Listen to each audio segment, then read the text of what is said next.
Bullet was written especially for the CBS Radio Mystery Theater by Sam Dan and stars Larry Haynes. I shall be back shortly with Act One.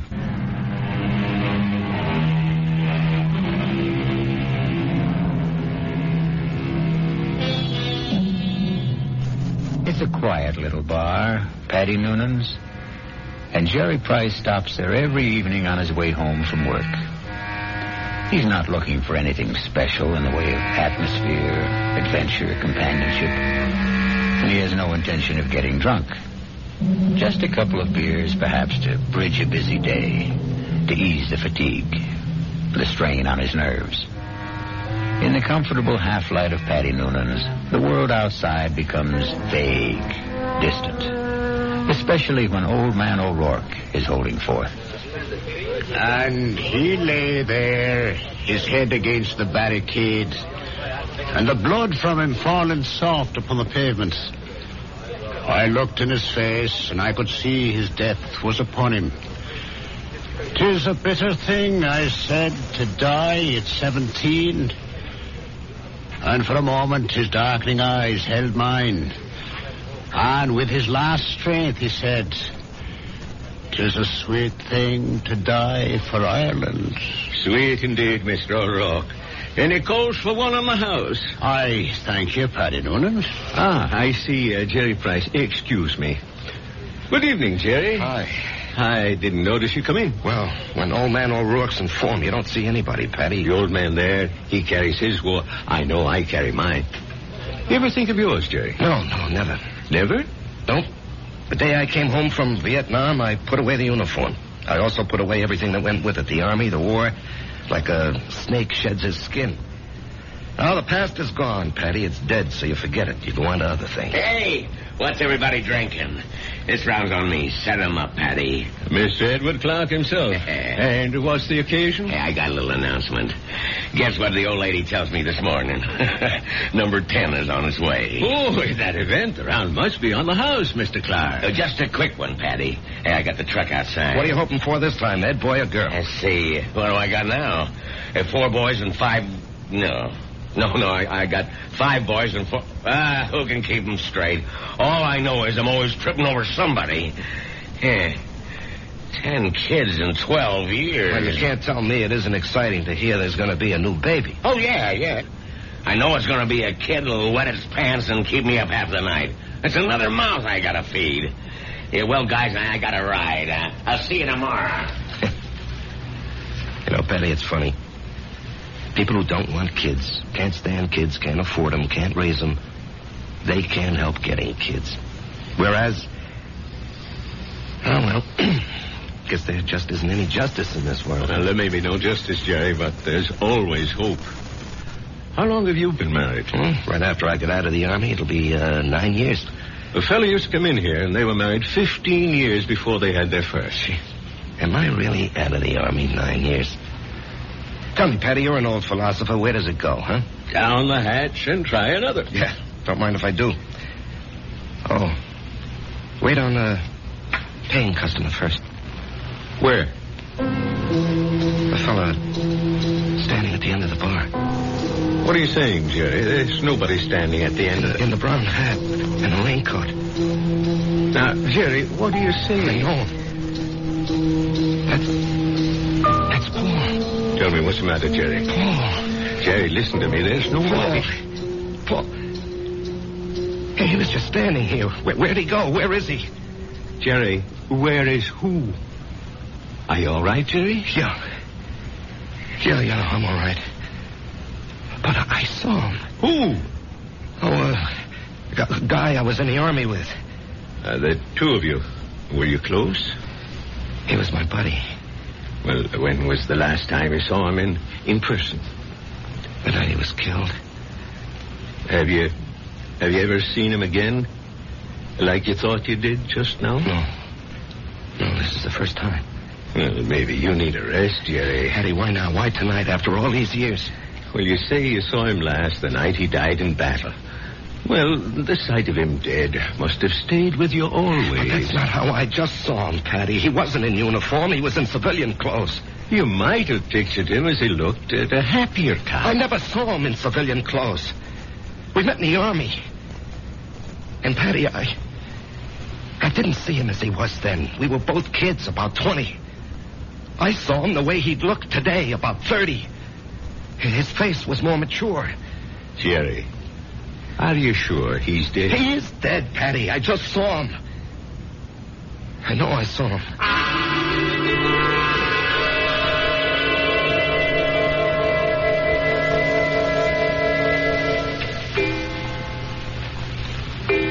Jerry, it's after midnight. Oh, I'm not finished, honey. I got to clean up these reports, Marge.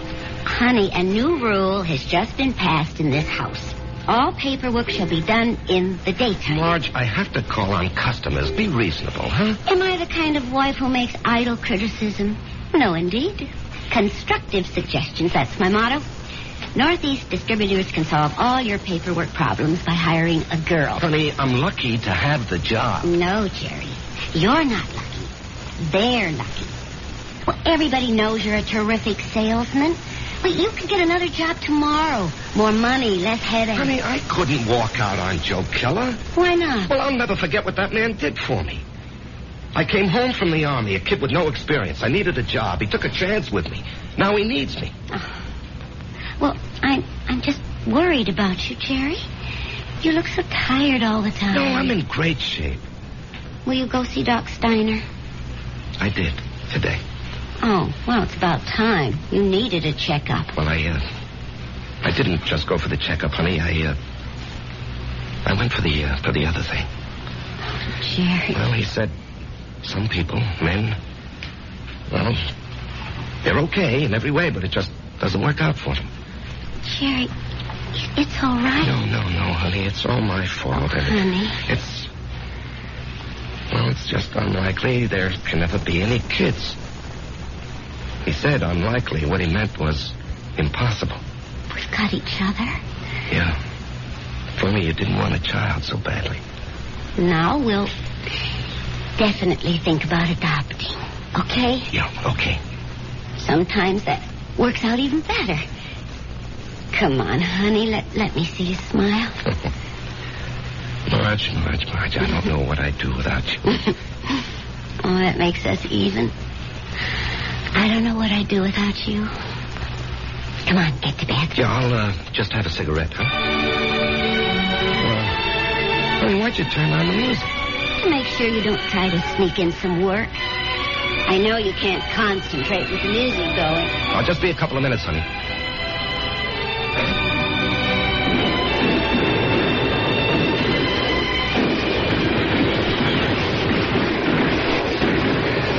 Halt! Let's hear that password. Paul, is that you? Jerry. Hey, climb down the hole, make yourself at home.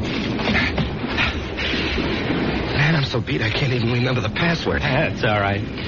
I don't even know what it is. Got a cigarette? What'd they want back at the CP, Jerry? Patrol. You going? Yep. But you went out yesterday. Well, maybe I better write to my congressman, huh? I don't have any more cigarettes. Here, finish this one. Paul, I don't know if I can go out again. We're being relieved tomorrow. We were promised a rest. I just don't know if I can go out again. But you ain't going out, Jerry. Didn't you hear? I'm going. Oh, no. I'll say you and I made a trade. No, Paul, I can't let some other guy but do... I'm not some other guy. I'm your buddy. What's the matter, Jerry? You never did it for me.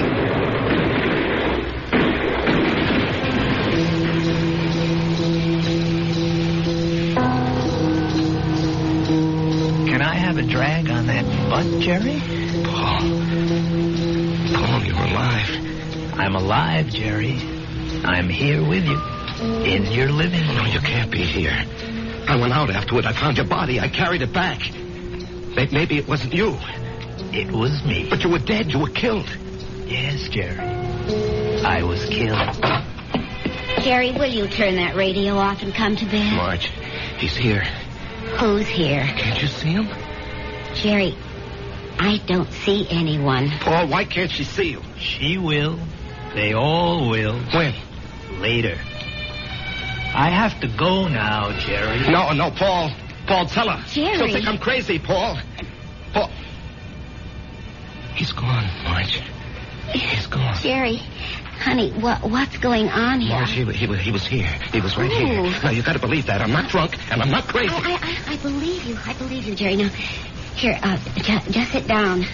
Don't do anything. Don't say anything.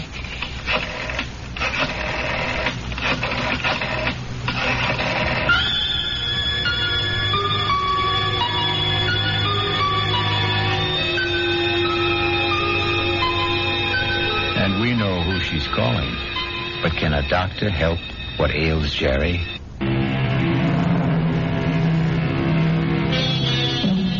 And now, Act 2 of The Bullet. Let us trace the path of the bullet.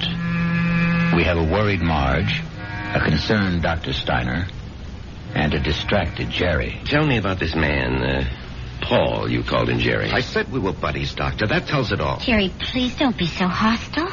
Dr. Steiner's only trying to help. You were buddies. You came back alive and he didn't. Yo. There's an extensive medical literature on the subject. Oh, I'm sure there is. Jerry. I'm not being hostile, Marge. I know I saw him. Of course you saw him. Well, finally. But that doesn't mean he was there. You see, Jerry, the death of a wartime comrade remains an eternal reproach. All who survive are sentenced forever to feelings of guilt. No.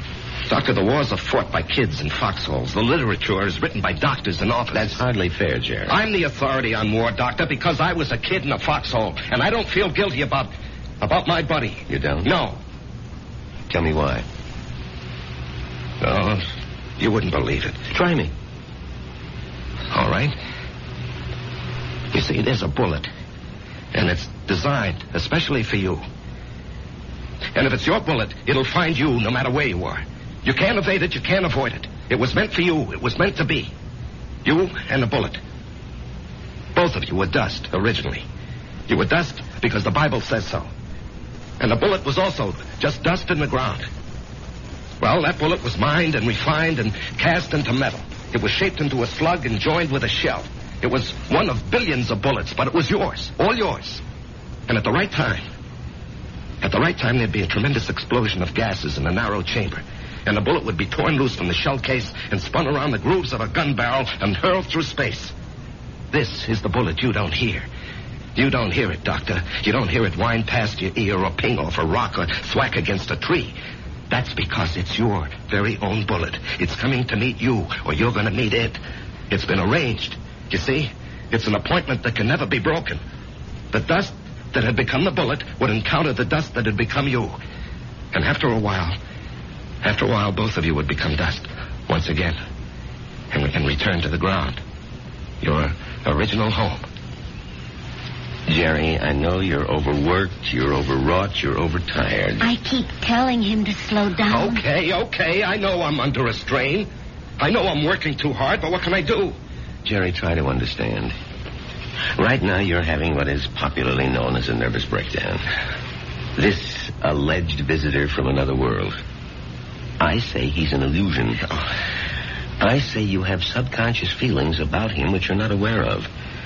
And I say they burst through because of heavy pressure on your nervous system. Yeah, I knew you'd say that. Prove me wrong. How? Go away. Get out from under. Rest a while. Relax.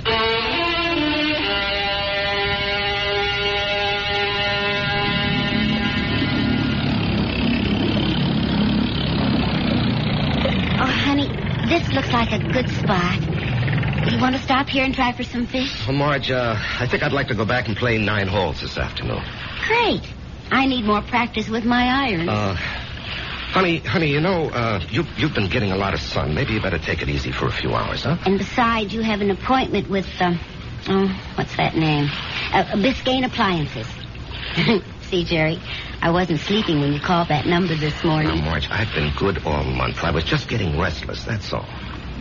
Look, they're a big chain down here. If I can open them up, I'll justify the trip. Justify? To whom? Why do you have to justify anything? Isn't your health important enough? Honey, Joe Keller was very nice about it. Joe Keller had no choice. Marge.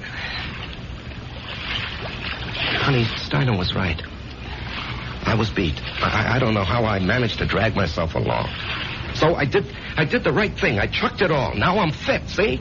I never felt better in my life, and I'm raring to go. Great. In a month or two, we may think about going back. I'm not used to being idle, honey. Neither am I. But I am learning to love it. Oh, Marge. Why didn't I meet you when I was young? Young? Jerry, you weren't even 21. No, I was already made when we met. I had already become what I was going to be. You know, I've got a certain amount of ability. A tremendous amount, Jerry. But I'm not confident, honey. I doubt myself. I guess I didn't have very much encouragement when I was a kid. You know, my brother was a great athlete. My sister was a great beauty. I was kind of clumsy and funny looking. Anyway, Frank and Alice were sent to college. When my turn came, the money had run out. Or maybe they thought I wasn't worth the effort. That's why I enlisted when I was 18. I had to get away from the house and my father. There was no place else to go. You never told me this, honey. I decided if I ever had a kid,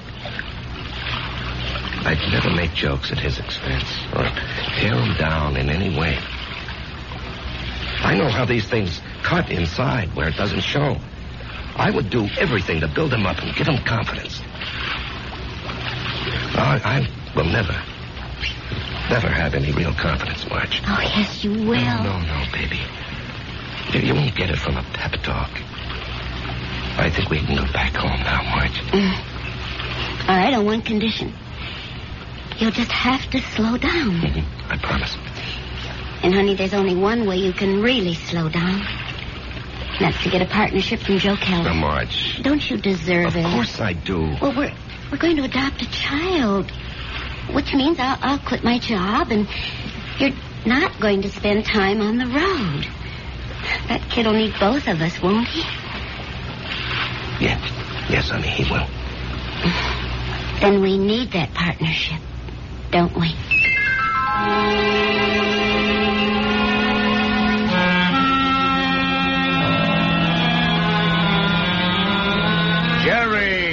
Jerry, baby. You look like $1 million. Less 2% for cash, of course. Yeah, Joe. Hold it. Ramona, no calls. I'm in a meeting. I can't be disturbed. Well, anyhow, Joe, hello. I want you to take it easy for a while, you hear? Yeah, I'm ready for action, Joe. Oh, you think you're ready. Now, listen. I know you had a lot of expenses. I want you to take this little check. It's only $500. I'm strapped for cash this week. I had to pop for a whole new computer setup. But anyway, I decided to increase your bonus to 5%. That'll amount to a pretty sweet raise, huh? Now, Joe... Don't thank me, kid. You're entitled to it. We got to make sure you don't get sick again. Joe, I have to talk with you. Well, sure, kid. What about? Well, it's personal and important. Well, let me buy you lunch.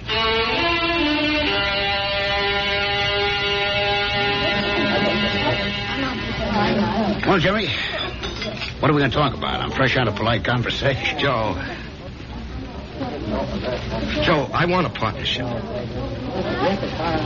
No, you don't, Jerry. But, Joe... No, don't interrupt. You don't want one. You'd like one. Two different things. Now, don't nitpick, Joe. You'd like a partnership, which means it would be swell. Great if you had it. But want is something else. It means lack. It means need. I know you'd like to own a business, but you're not cut out to be an owner. Why? Because an owner is an officer. And in your heart, you'll always be an enlisted man. Tell me, could you ever fire a guy because you could get someone else cheaper? If an old customer, a good friend, was getting slow paying bills, could you cut him off? Thousands of guys like you go bankrupt every year. You're nice, sweet, big-hearted. But you don't have the guts business needs. Well, I'd like to remind you of the volume I sell. I know it to the penny, Jerry, and you're well paid for it. Well, I'm worth more now. You are. You got a sweet raise this morning. Joe, don't think I'm not grateful. You gave me my first break. But I think I can do better elsewhere. Where? Anywhere. Consolidated. Freeman and Singer. Should I go down the list? Oh, they'd love to have you, Jerry. What'll they pay? They handle the nationally advertised brands. What'll you be, their glorified order taker? They don't need your full selling ability, so they don't have to pay you full price for it. Sure, with me, you push out all the schlock. It's rough, but you get top dollar. There's 20 outfits like mine. They grab you tomorrow, but where's the improvement? They won't pay you more. At least here, you got 9 years equity in a pension plan. You and me are used to each other. Besides, I really like you. Sometimes I feel like a father to you, Jerry. It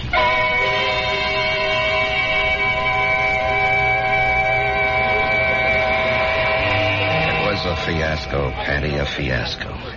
And how do I break it to March? Oh, what's it all about, Jerry? Well, at least I don't have to put up with Ed Clark tonight. I think I'd punch him right in the mouth. We'll be deprived of his wonderful company the next 2 weeks.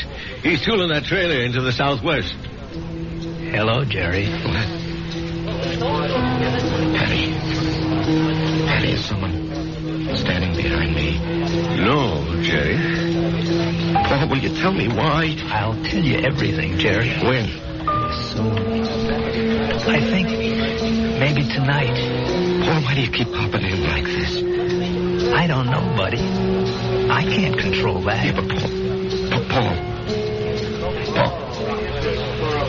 Patty, don't you see anyone?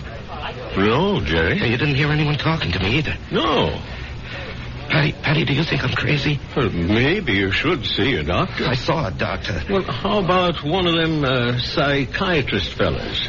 I never even told my wife. I did see a psychiatrist. But after a while, I figured why pay him $50 an hour when I can come in here and talk to you for nothing. Well, there must be more to them fellas than that. Oh, sure. He said that the roots of my problem go back to my unhappy childhood. But, Patty, I have a brother, Frank, who feels terribly insecure. He goes to a psychiatrist, too. Why? He had a happy childhood. Put it this way. If you see someone, and I don't, the flaw can be in me and not in you. Drink? No. I better go home and face the music.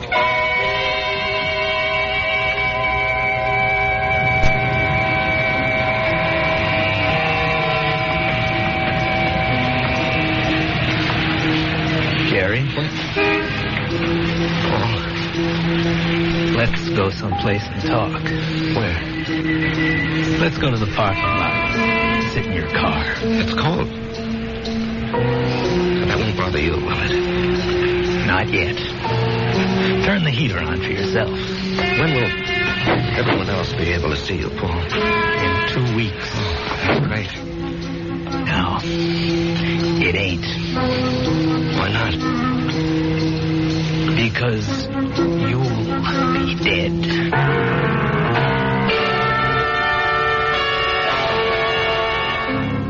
Because you'll be dead. Cold words from a warm friend. The chill inside the car becomes intense. But Jerry knows there's no point in turning on the heater. We'll rejoin these two friends when I...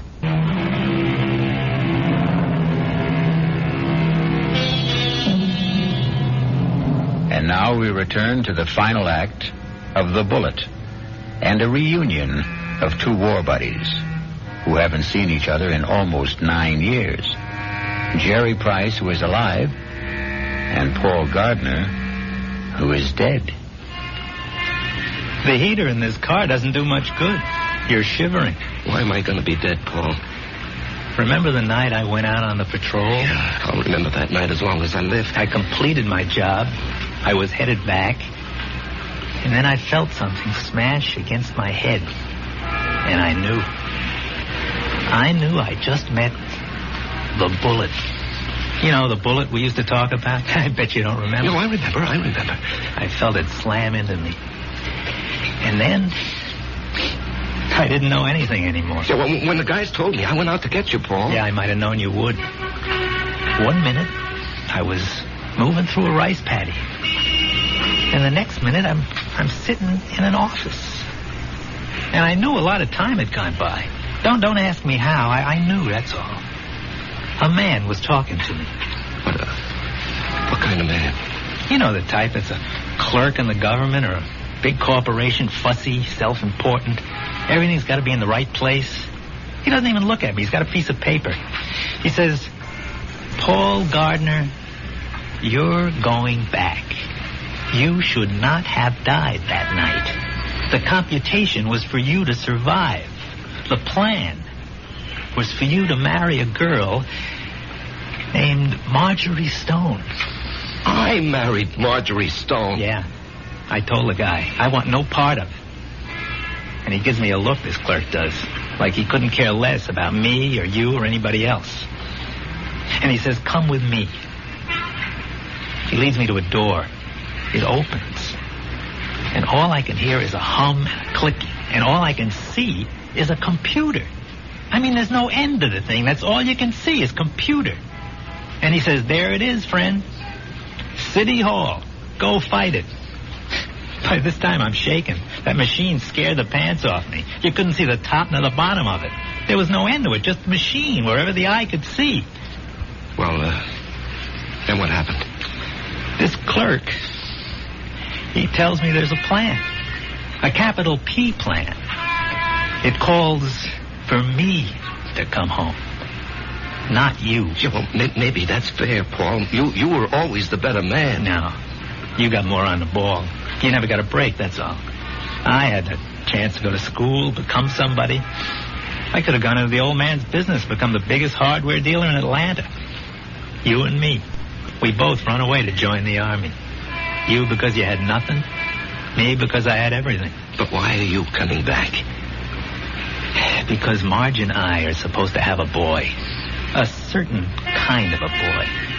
He'll grow up, I don't know, discover something, create something, or be somebody the world needs real bad. They wouldn't tell me what. Anyhow, 40, 50 years from now, he has to be here. And of all the millions of men and women, he could only be born to me and Marge. When am I leaving? I told you. In 2 weeks. How? 9 o'clock at night. A trailer truck will go past Patty Noonan's saloon. Just as you're crossing the street. Why does it have to be like that? Because you don't know how careful these things are figured. You could get killed a million ways. But the plan calls for a truck driven by a guy named Ed Clark. Oh, yeah, I know Ed Clark. He doesn't have a good record, so it'll be easy to prove he's a careless driver. He works for a big outfit, so Marge will have a good settlement. But why? I still don't understand. She'll need the money. You see, I won't be a good father. Not as good as you, for sure. Oh, I'll love the kid. I'll love Marge, but I won't be there a lot. You know me. I have to keep moving. But if you know how important it is for the kid... I won't know. Once I'm alive, I won't remember any of this. And you say it's all figured out, maybe not. The human element. How can the machine predict Marge would go for you, huh? With all due respect, Jerry, did I ever have any trouble landing any dame I had my sights on? With all due respect, I can't see Marge falling for your line of chatter. She will, Jerry. I'll be there when she's having a bad time. She'll be all alone. She'll need somebody. Things will take their natural course. Sure, she'll see through my line, but after a while she'll get to like it. I'm different. You're quiet. I raise hell. You let things eat at your insides, not me. I pop off. Maybe my way's no better in the long run. And she's married to you, and she loves you. But deep in her heart, she loves my way better. She'll fall in love with me. Jerry, you have to believe I don't want to do this, but it was your bullet, not mine.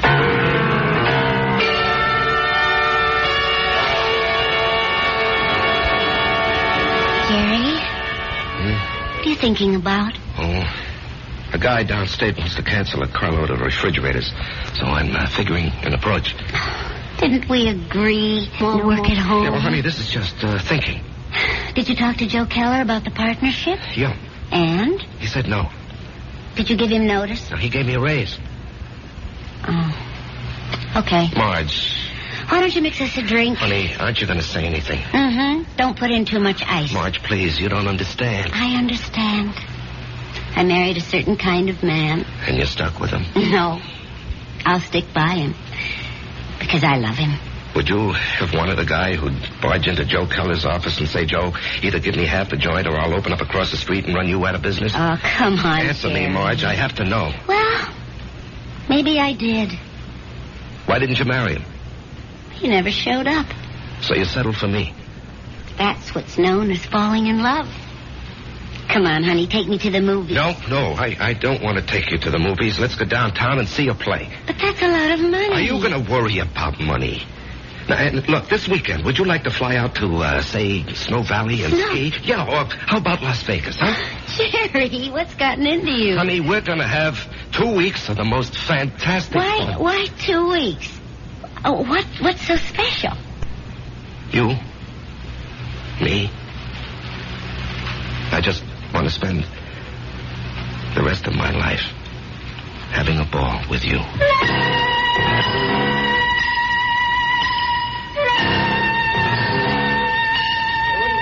Well, hello, stranger. Hi, Patty. Haven't seen you. Why, it must be weeks. Where have you been? Giving Marge a good time. Well, I must say, it's done wonders for you. You look so calm. Do I? Do you ever see the little guy who wasn't there? No. Well, that's good. Let's drink to it. Jerry, if I'm not being forward, what did he want from you? You wouldn't believe it, Patty. Do you believe it? Well, I just dropped in to say hello, Patty, and goodbye. Jerry. Yup. Something's the matter with you. Well, I understand Ed Clark is due back here tonight. I don't want to run into him. I just don't want to talk to him. Well, if that's how you feel, I'll bar him from the joint. Now, Jerry, something's wrong with you. No, nothing, Patty. Now, look, I'm an old soldier, Jerry. I can tell. No, it's really nothing. Really, is it? No, Jerry, you got a look on your face. What kind of look? I've seen it before in the war. I've seen it on men who go out on the impossible mission. The look of men who know they're not coming back. The resigned look. What are you resigned to, Jerry? You have a vivid imagination. I have an imagination. Jerry, whatever it is, don't be resigned to it. Fight it. You can't fight City. I knew it. You're in a fight, Jerry. Well, you can fight anybody. You're an ex-combat soldier, and you weren't afraid of anything. When you were out there, you faced up to death, hunger, despair. What happened to you, Jerry? Where did you lose it? Face up to it now. Whoever he is, spit in his eye. Patty, I can't do anything. Jerry, I'm going to throw you out of here for your own good. Now leave town. Go far away for a while. Fight it, Jerry, fight it. Patty, wherever I go. Listen to old Patty, just take off. Don't you see there's a plan? Who cares? Put up a fight. Why are you so upset, Patty, huh? I don't know. But listen to me. Fight now. Now get out of here.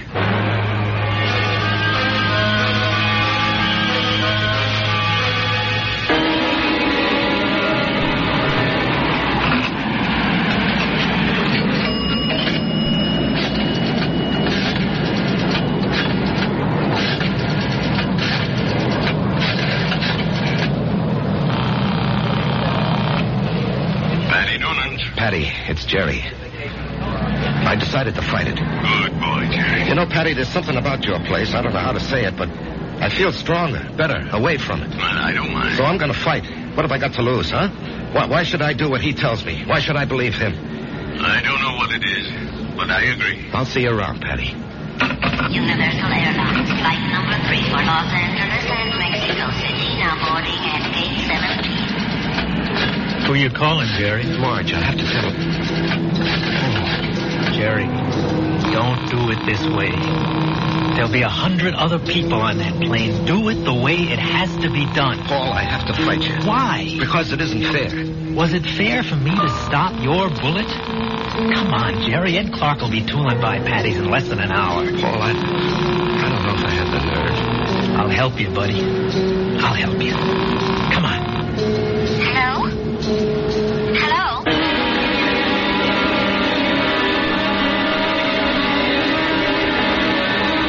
What is it, Mr. Noonan? I called you, and I hope it wasn't out of turn, Mrs. Price. It's about Jerry. What about Jerry? He's sitting back there in a booth. Now, wait. Don't go to him yet. He's in trouble. Well, it can't be. We've had such a glorious 2 weeks. He's in trouble. Well, what kind of trouble? I don't know. We have to help him somehow. Is it that Buddy? I think so. Well, the time has come to lay that nonsense to rest once and for all. And I'm going to... That won't work. Agree with him. Show him anything he wants is okay with you. Don't fight him. All we can give him is love. Hi, honey. Hi. Buy me a drink. Oh, sure. You know, I never knew you had those little gold highlights in your hair. Oh, I'm using a different bottle this week. I love you. I love you, too. And I want you to be with me always. Come on, Jerry. Let's start. No, not yet.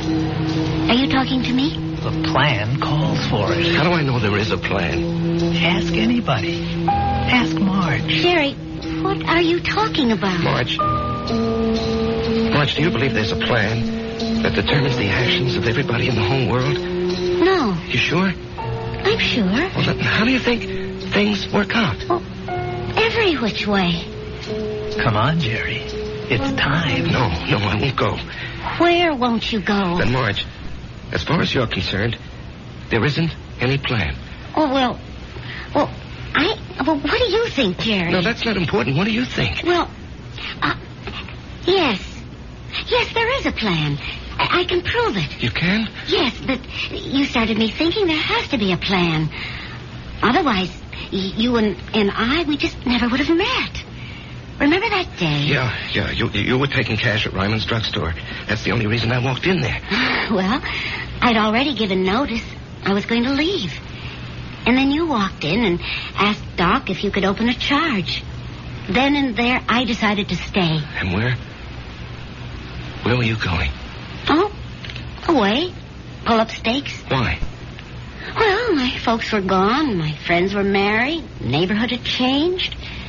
The girl I went to school with had a father, a construction engineer. He'd been transferred. Well, she took a job in his new office, and she wrote and said she found a nice crowd. They needed secretaries down there. She could fix it up. Well, why not? I was set to go. But it was not to be. You came wandering into Ryman's. Obviously, there's a master plan that rules our lives. And where was this wonderful place you almost went to? Atlanta. Atlanta? Oh, what's so remarkable about that, Jerry? It was definite you were going? Well, sure. And only because you met me. Only because I met you.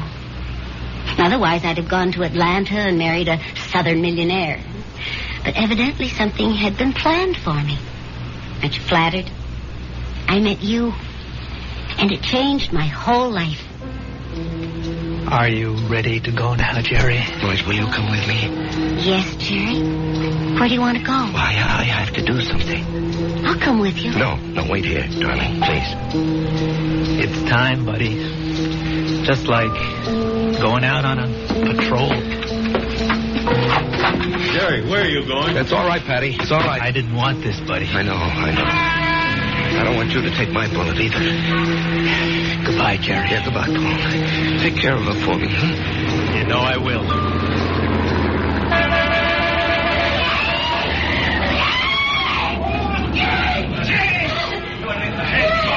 Call the police. Get an ambulance. Oh, dear. Barry. He's dead. Here, you're cold. Let me throw this coat over you. She's going to faint. It's all right. I've got her. We'll bring her into that bar where it's warm. Give her a little stimulant. It's all right. Everything will be all right. Everything will be all right.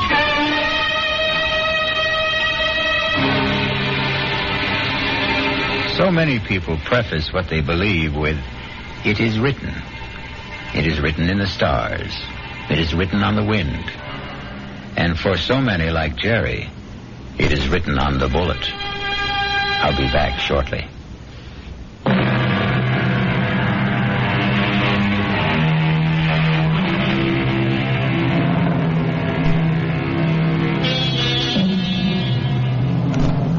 remember an old soldier once told me he wasn't worried about the bullet that had his name on it. What really bothered him was the bullet marked, "To whom it may concern." Our concern is mystery, excitement, suspense, thrills and chills. Our cast included Larry Haynes, E.V. Juster, Martin Newman, Ralph Bell, Leon Janney, and Danny Acco. The entire production was under the direction of Hyman Brown.